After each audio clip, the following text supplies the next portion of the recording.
এটা একটা ইঁদুরের গল্প, আর ইঁদুরটার নাম স্টুয়ার্ট। একবার এক এতিমখানা থেকে একটা পরিবার তাকে এডপ্ট করে নেয়, কিন্তু শুরুর দিকে পরিবারের ছোট্ট ছেলে জর্জ তাকে মেনে নিতে পারেনি। এমনকি তাদের ঘরের যে বিড়ালটা ছিল সেও মাঝে মাঝে স্টুয়ার্টকে খেয়ে ফেলার ফন্দি করতো, কিন্তু স্টুয়ার্ট কখনো হাল ছাড়েনি। একসময় জর্জ আর সেই বিড়াল দুজনেই তার বন্ধু হয়ে যায়, আর বিভিন্ন অ্যাডভেঞ্চার দৌড়াদৌড়ি শেষ করি স্টুয়ার্ট সেই ফ্যামিলি অর্থাৎ লিটল ফ্যামিলির সাথে খুব মজায় মজায় দিন কাটানো শুরু করে। তবে এই ভিডিওটা বুঝতে হলে আপনাকে এই মুভির পার্ট 1 শেষ করে এখানে আসতে হবে। আশা করি আপনি সেটা অলরেডি করে ফেলেছেন, আর না দেখে থাকলে চ্যানেলেই আছে, দেখে ফেলুন, তারপর গিয়ে ভিডিওটা দেখুন, তাহলেই সবচেয়ে ভালো বুঝতে পারবেন। এটা আসলে সেই মুভিরই একটা সিকুয়েল। প্রথম পর্ব মুক্তির 3 বছর পর অর্থাৎ 2002 সালে স্টুয়ার্ট লিটলের পরবর্তী সিকুয়েলটা মুক্তি পায়, আর আজকে তার গল্পই আপনাদের বলতে চলেছি। তাহলে চলুন শুরু করা যাক। লিটল পরিবারে এখন একজন নতুন সদস্য এসেছে।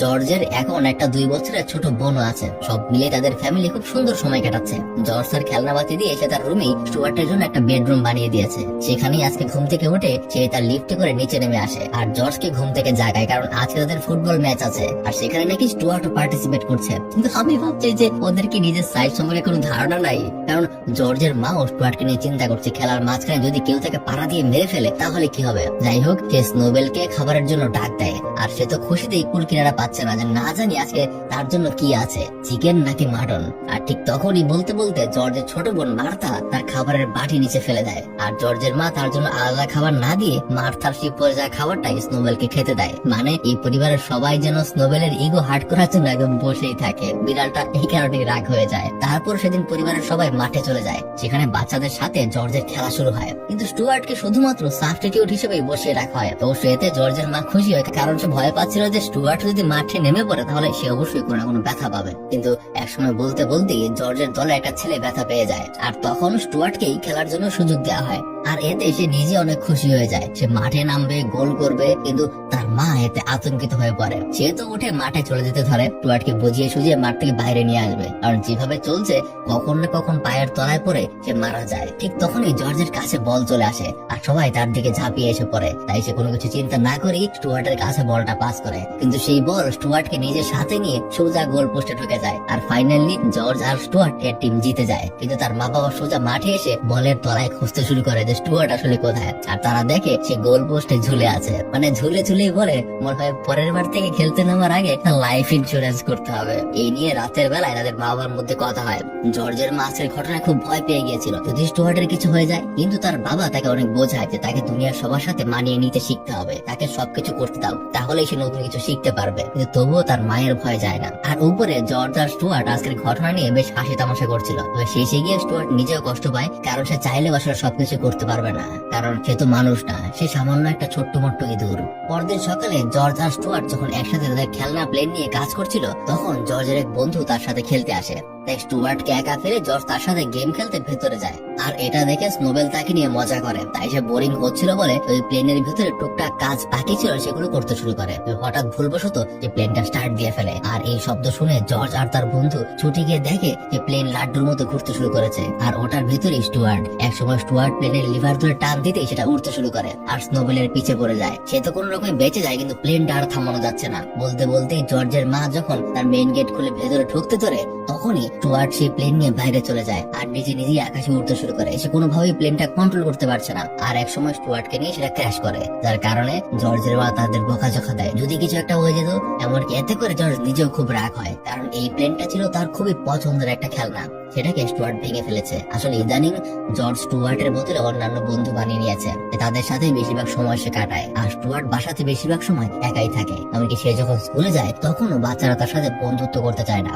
পরবর্তীতে স্টুয়ার্টকেও স্কুলে ভর্তি করা হয়েছিল। সে তার গাড়িতে করেই স্কুলে যায়, আর গাড়িতে করেই ফিরে আসে। সেদিন একইভাবে বাসায় ফেরার সময় হঠাৎ আকাশ থেকে একটা চড়ুই পাখি এসে তার গাড়িতে পড়ে। তার অবস্থা খুব খারাপ, ঠিকঠাক ভাবে কথাও বলতে পারছে না, আর তখনই তাদের দুজনের উপর একটা বাজ পাখি এসে হামলা করে। সেখানে স্টুয়ার্ট অনেক দ্রুত গতিতে গাড়ি চালাতে শুরু করে, যার কারণে একদম শেষ মুহূর্তে তারা ওই পাখির হাত থেকে বেঁচে যায়। চড়ুই পাখিটা স্টুয়ার্টকে ধন্যবাদ জানায়, বলে তার নাম নাকি মার গেল, তবে গল্প বলার সুবিধার্থে আমি তাকে মেরি বলেই ডাকছি। সেই ঘটনায় মেরির পা মচকে গেছে, স্টুয়ার্ট তাকে কোলে করে বাসায় নিয়ে আসে। বাহ, স্টুয়ার্ট তো মনে হয় এখন তার নতুন বন্ধু পেয়ে গেছে। মনে হচ্ছে বন্ধুর থেকে বেশি কিছু একটা হবে সামনে। আচ্ছা, দেখতে থাকে। সেখানে স্টুয়ার্ট তার এই ফার্স্ট এড করে দেয়, এখানে দুজনের ভালোই কথা হয়। স্টুয়ার্ট জানতে পারে মেরির আসলে মা বাবা নেই, সে যখন যে জায়গায় পায় সেখানেই থাকে। তার এই অবস্থায় স্টুয়ার্ট তাকে বাইরে যেতে দিবে না। তাকে আপাতত কিছুদিন এখানেই তার সাথে থেকে যেতে বলে। প্রথমত সে থাকতে চাচ্ছিল না, কিন্তু পরে নিজের শরীরের এই অবস্থা দেখে সে রাজি হয়ে যায়। তখন স্টুয়ার্ট তাকে অপেক্ষা করতে বলে কিছু খাবারের জন্য যায়। আর ঠিক ওই সময়টাতে স্নোবেল তার বন্ধুদের সাথে আড্ডা দিয়ে ঘরে ফিরে আসে। ভেতরে এসে মেরিকে দেখে সে হকচকে ওঠে। স্টুয়ার্ট তার সাথে স্নোবেলের পরিচয় করিয়ে দেয়, কিন্তু সে মানতে পারবে না, কারণ স্নোবেল যখন তার বন্ধুদের নিয়ে ঘরে আসে তখন তো জর্জের মা উল্টো রাগ হয়, তাই সে মেরিকে দেখলেও রাগ হবে। কিন্তু দেখা যায় জর্জের মা এসে উল্টো মেরিকে নিজের হাতে নিয়ে ওয়েলকাম করে। আর স্নোবেলের এটা দেখে একদম রেগে মেগে ফুলে সেখান থেকে চলে যায়। বিড়ালটার আসলে খুবই কষ্ট।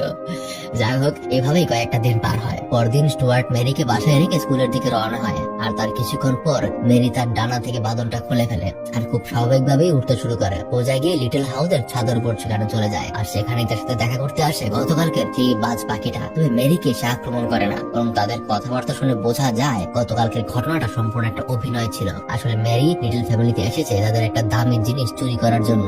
আর সেই বাজ পাখিটা, যার নাম হলো ফ্যালকন, তার সাথে অনেকদিন ধরেই চুরি করার কাজ করে আসছে। তারা আসলে একটা গ্যাং।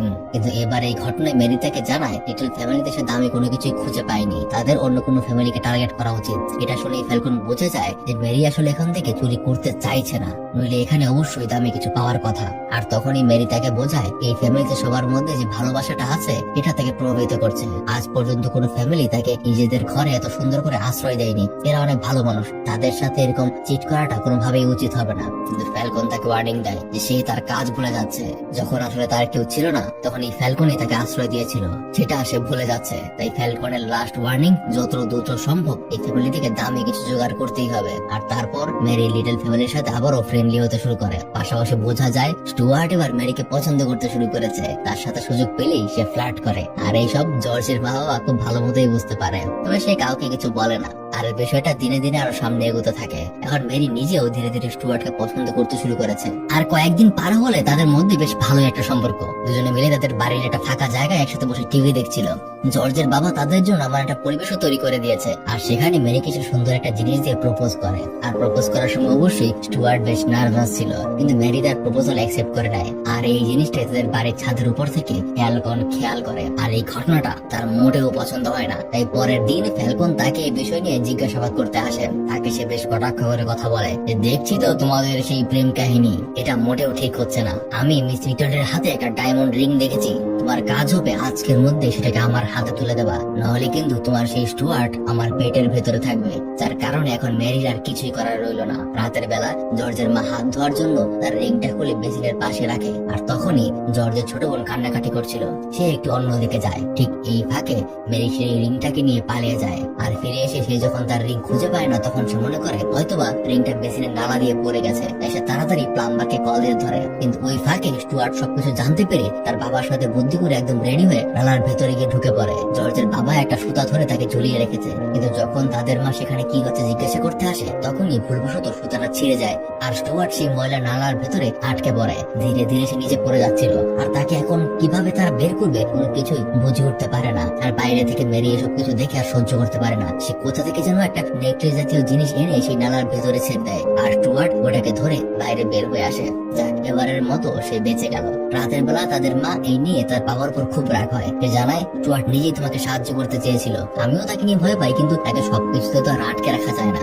আর সেই দরজার বাইরে থেকে মেরি সবকিছু খেয়াল করে যে সে নিজে একটা ফ্যামিলির সাথে এমন বিশ্বাসঘাতকতা করলো। সেই বিষয়টা নিয়ে সে এখন তাদের সামনে আর থাকতে পারবে না। রাতে স্টুয়ার্ট যখন ঘুমাচ্ছিল তখন তার পাশে সে প্রপোজ করার সময়ের গিফটটা রেখে তাকে বিদায় জানিয়ে সে চলে যায়। আর সকালে ঘুম থেকে উঠে স্টুয়ার্ট তাকে খুঁজে না পেয়ে বাড়ির সবাইকে জিজ্ঞাসা করে। তখন জর্জের মা তাকে বোঝায়, দেখো মেরি খুবই মুক্ত প্রকৃতির পাখি, হয়তোবা সে তার বন্ধুদের কাছে ফিরে গেছে। কিন্তু এই বিষয়টা স্টুয়ার্ট মানতে পারে না। সে মনে করে হয়তোবা ওই বাজ পাখিটা তার কোনো ক্ষতি করেছে। তাই রাতের বেলা কোনো কিছু চিন্তা না করি রেডি হয়ে জর্জকে ডাক দেয়। আর তাকে জানায় সে নাকি মেরিকে খুঁজতে বের হচ্ছে, অসম্ভবত কোনো বিপদ হয়েছে। প্রথমে জর্জ তার বিষয়টাকে তেমন গুরুত্ব দেয় না, তাকে বাইরে যেতে নিষেধ করে। তবুও স্টুয়ার্ট জেদ ধরে বসে। তাই জর্জ ঘুমের ঘরে তাকে বলে দেয় সেই যেন স্নোবেলকে সাথে করে নিয়ে যায়। আর এই শুনে স্টুয়ার্ট স্নোবেলের কাছে সাহায্য চাইতে যায়, কিন্তু স্নোবেল তাকে কোনো গুরুত্বই দেয় না। তাই স্টুয়ার্ট তাকে ব্ল্যাকমেইল করতে শুরু শুরু করে যে যদি ঘরে কেউ তাকে খুঁজে না পায় তাহলে সবার আগে স্নোবেলের উপর আঙুল উঠবে। তাই কোনো উপায় না পেয়ে স্নোবেল তার কথায় রাজি হয়। দুজনে মিলে আবার মেরিকে খুঁজতে বের হয়। আর তারপর সকাল হলে ঘরের সবাই জর্জকে জিজ্ঞাসা করে যে স্টুয়ার্ট কোথায়, কিন্তু সে তাকে বানিয়ে বলে যে সে নাকি স্কুলে একটা নাটকে পারফর্ম করার জন্য তাড়াতাড়ি স্কুলে গিয়ে প্র্যাকটিস করছে। কিন্তু ওইদিকে দেখা যায় স্টুয়ার্টের গাড়ি থেকে ধোঁয়া বের হচ্ছে, তার গাড়িটা আসলে নষ্ট হয়ে গেছে, অর্থাৎ এখন পায়ে হেঁটেই মেরিকে খুঁজতে হবে। তবে আমাদের এই স্নোবেল এই ঘটনায় বেশ বিরক্ত। তারপর বিকাল বেলা জর্জ তার মতো বাসায় ফিরে আসে, কিন্তু স্টুয়ার্টকে দেখতে না পেয়ে তার মা তাকে জিজ্ঞাসা করে। তখন জর্জ জানায় যে স্টুয়ার্ট নাকি রিহার্সাল করতে রকির বাসায় গেছে আর আজকে রাতে সেখানেই থাকবে। আর এই বলে ঘরের ভিতর চলে যায়। জর্জ আগে রকিকে ফোন করে আর শিখিয়ে দেয় যদি তার মা তাকে ফোন করে জিজ্ঞাসা করে তাহলে সে যেন বলে যে স্টুয়ার্ট তার সাথে আছে। আর এইদিকে স্নোবেল আর স্টুয়ার্ট পায়ে হেঁটে এখনো মেরিকে খুঁজে বেড়াচ্ছে। খুঁজতে খুঁজতে রাতও হয়ে গেছে। তাই এবার বুদ্ধি করে স্নোবেল তাকে নিয়ে তার বন্ধু এলাকার মন্টির কাছে যায়। মন্টিকে তারা ওই বাজ পাখি সম্পর্কে জিজ্ঞাসা করে। আর এখানে তার কথা শুনে মন্টিও ভয়ে হা করে ফেলে। সে বলে এই এলাকার সবাই ওকে ভয় পায়, তোরা ওর কাছে কেন যাবি? স্নোবেল কথা না বেরিয়ে শুধুমাত্র তার লোকেশন জানতে চায়। অবশ্য মন্টি থেকে লোকেশন জানিয়ে দেয়। শহরের হিসকিন বিল্ডিং এর একদম টপ ফ্লোরে সে থাকে। দুজনকে সাবধান করে দেয় নিজের জীবন নিয়ে ফিরতে চাইলে ওখানে যাস না। কিন্তু স্টুয়ার্ট কোনো কথা না শুনে পরদিনই সকালে ওখানে পৌঁছে যায়। প্রথমে সে তার বাড়িতে কল করে আর জর্জকে জানায় যে সে ঠিক আছে, কাজ হয়ে গেলেই সে ফিরে আসবে। আর এদিকে জর্জ তার বাসায় একের পর এক মিথ্যা কথা বলতে বলতে একদম ক্লান্ত হয়ে গেছে। এখন এদিকে স্টুয়ার্টের জন্য সব থেকে বড় সমস্যা হলো বিল্ডিং এ সেই টপ ফ্লোরে পৌঁছানো। আর এই নিয়ে চিন্তা করতে করতে সে পাশে একজন বেলুনওয়ালাকে দেখতে পায় আর তার থেকে একটা বেলুন কিনে নেয়। এটা ধরে স্টুয়ার্ট উপরে উঠতে শুরু করে। আর একদম টপ ফ্লোরে পৌঁছানোর পর ভেতরে গিয়ে সে ফ্যালকনের সাথে দেখা করে। তার হাতে করে সে একটা খেলনা তীর নিয়ে এসেছে। আর এটা দেখেই সে ফ্যালকনকে ভয় দেখায় আর তাকে জিজ্ঞাসা করে তার প্রিয়তমা মেরিকে সে কি করেছে। ঠিক তখনই সেখানে মেরি চলে আসে আর সেখানে ফ্যালকন তাকে উল্টাপাল্টা বোঝাতে শুরু করে। বলে মেরি তাকে নিজের জালে ফাঁসিয়েছে, এটা পুরোটাই তাদের একটা প্ল্যান ছিল। এমনকি সেখানে সে জর্জের মায়ের ডায়মন্ডের রিংটাও দেখায় আর বলে এটার জন্যই পুরোটা নাটক সাজানো হয়েছে। আর এটা দেখে স্টুয়ার্ট একদম অবাক হয়ে যায়। তাহলে এতদিনের সবকিছুই অভিনয় ছিল, সেই বন্ধুত্ব সেই ভালোবাসা সবকিছুই তাহলে মিথ্যা। কিন্তু মেরি তাকে বলে যে এটা ঠিক আমি তোমাকে ধোঁকা দিয়েছি, কিন্তু আমাদের বন্ধুত্বটা কখনো মিথ্যা ছিল না। এটা বলতে বলতেই ফ্যালকন স্টুয়ার্টকে থাবা দিয়ে ধরে নিয়ে যায় আর সেই এত উঁচু থেকে তাকে নিচে ফেলে দেয়। তখন মেরি তাকে বাঁচানোর জন্য প্রাণপণ চেষ্টা করতে এগিয়ে আসে, কিন্তু ফ্যালকন উল্টো মেরিকেও ধরে ফেলে আর তাকে ধরে নিয়ে একটা টিনের ডিব্বায় আটকে ফেলে আর নিজের খাবার জোগাড় করতে বের হয়। ঠিক তখনই স্নোবেল সিঁড়ি বেয়ে উপর পর্যন্ত পৌঁছায়। সেখানে মেরি তার আওয়াজ শুনে তাকে চিনে ফেলে আর স্নোবেল তাকে স্টুয়ার্টের কথা জিজ্ঞাসা করলে মেরি কান্না করতে করতে ভেতর থেকে জানায় ফ্যালকন নাকি তাকে মেরে ফেলেছে। এই কথা শুনে স্নোবেল খুবই কষ্ট পায়। সে বিশ্বাস করতে পারে না যে স্টুয়ার্ট আর বেঁচে নেই।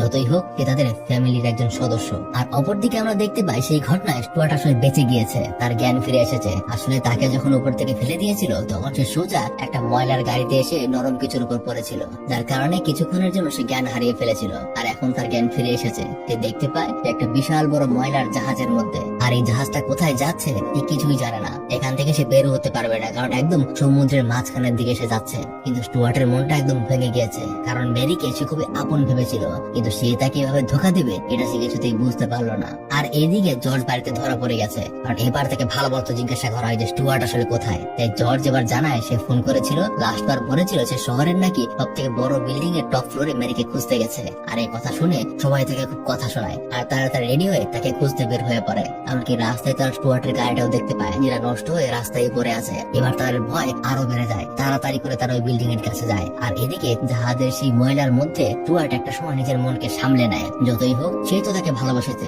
তাকে বাঁচানোর দায়িত্বটা আসলে তারই। এই ভাবতে ভাবতেই তার সামনে একটা ভাঙাচোরা খেলনা প্লেন সে দেখতে পায়। আর মনে আছে এটা সেই প্লেন যেটাকে কিছুদিন আগে ভুলবশত সে ভেঙে ফেলেছিল। এটাকে দেখে স্টুয়ার্ট আবারও তার আশা ফিরে পায়। এই ভাঙাচোরা আরো অনেক কিছু ছিল, সবকিছু এক এক করে জোগাড় করে স্টুয়ার্ট ওই প্লেনটাকে কোন রকমে উড়ার মতো একটা অবস্থায় নিয়ে আসে। আর তারপর যে প্লেন নিয়ে সে বেরিয়ে পড়ে মেরিকে বাঁচাতে। আর শহরের সেই বিল্ডিং এ তখন অনেক চেষ্টার পর স্নোবেল ও মেরিকে মুক্ত করে ফেলে। কিন্তু তখনই ওই ফ্যালকন ওখানে চলে আসে আর তাকে দেখে ভয় পেয়ে স্নোবেল নিজেই সেই ডিব্বা থেকে লুকিয়ে পড়ে। আর ফ্যালকন সেই ডিব্বা সহ তাকে নিচে ফেলে দেয়। আর সেই ডিব্বা সহ স্নোবেলকে বিল্ডিং এর একদম নিচে পড়তে পড়তে একটা ডান্ডার সাথে গিয়ে আটকে যায়। কিন্তু ওদিকে মেরির পেছনে পড়ে আছে ফ্যালকন। আর একদম শেষ মুহূর্তে সেখানে স্টুয়ার্ট এসে মেরিকে বাঁচিয়ে নেয়। ভাগ্যক্রমে ওই সময়টাতে লিটল পরিবারের সবাই একটা ট্যাক্সিতে করে এখানে পৌঁছে গিয়েছে আর তারা স্টুয়ার্টকেও দেখে ফেলেছে। এদিকে স্টুয়ার্ট ফ্যালকনকে ফাঁকি দিয়ে তার বিমান নিয়ে সকল কেরামতি দেখিয়ে পালিয়ে বেড়াচ্ছে। আর মাঝে মাঝেই ফ্যালকন উল্টাপাল্টা সিদ্ধান্ত নিয়ে পিছিয়ে পড়ছে। তাদের দুজনকে দেখে লিটল পরিবারের সবাই ট্যাক্সি ড্রাইভারকে ওই তাদের পিছু করতে বলে। তারপর ফ্যালকন এক সময় তাদের ধরে ফেলে আর তাদের প্লেনটাকে অনেক উঁচুতে নিয়ে তাদের যে সেকেন্ডারি উইং ছিল সেটাকে ভেঙে দেয়, যার কারণে স্টুয়ার্ট আবারও প্লেনের কন্ট্রোল হারিয়ে ফেলে। দুজনেই তখন নিচে পড়ে যাচ্ছিল। তাই স্টুয়ার্ট মেরিকে বলে, আমাকে আমার মতো ছেড়ে দাও, তুমি উড়তে পারবে উড়ে যাও। কিন্তু মেরি তাকে ছাড়বে না, বলে বাঁচলে একসাথে বাঁচবো, মরলে একসাথেই মরবো। একদম টিপিক্যাল বাংলা সিনেমার মতো।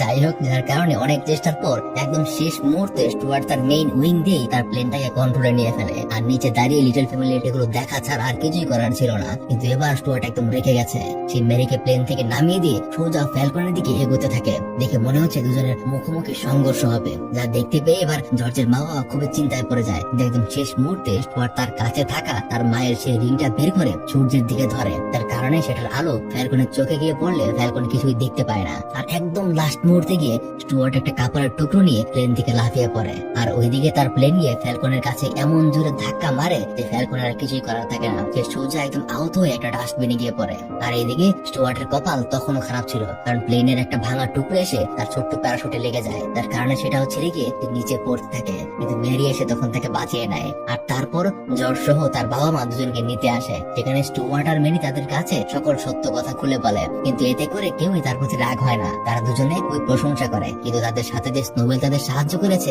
এখানে তার কোনো ক্রেডিট নেই, যার কারণে সে অনেক রাগ হয়। অথচ স্নোবেল কিন্তু অনেক কিছু করেছে। রাগ দেখিয়ে সে আর বাড়িতে ফিরে যাবে না এই অভিমান করে। কিন্তু তখনই জর্জের মা তাকে বলে ওঠে বাড়িতে নাকি স্নোবেলের জন্য সে মাছ রান্না করেছে। আর খাবারের কথা শুনেই বলে, আচ্ছা ঠিক আছে, আমি আর অভিমান করব না। এই বলে সে বাড়ি ফিরে যায়। তো যত যাই হোক, মেরি একটা মুক্ত প্রকৃতির পাখি। সবসময় তার একটা স্বপ্ন ছিল যে তার সাথীদের সাথে পুরো দুনিয়া ঘুরে বেড়াবে। আজকে সেই সময় এসেছে। তার সাথীরা একটা বড় জার্নিতে বের হয়েছে, তাই তাদের সাথে তাকেও যেতে হবে। স্টুয়ার্ট নিজেকে এটা বুঝিয়ে নিয়েছে, নিজেকে শক্ত করেছে। তাই সে জানায় মেরিকে সে বিদায় জানাতে পারছে। লিটল ফ্যামিলির প্রত্যেকেই, এমনকি স্নোবেলও তার এই বিদায় খুব কষ্ট পায়। তবে তাকে যেতেই হবে, তার বন্ধুরা তার জন্য অপেক্ষা করছে।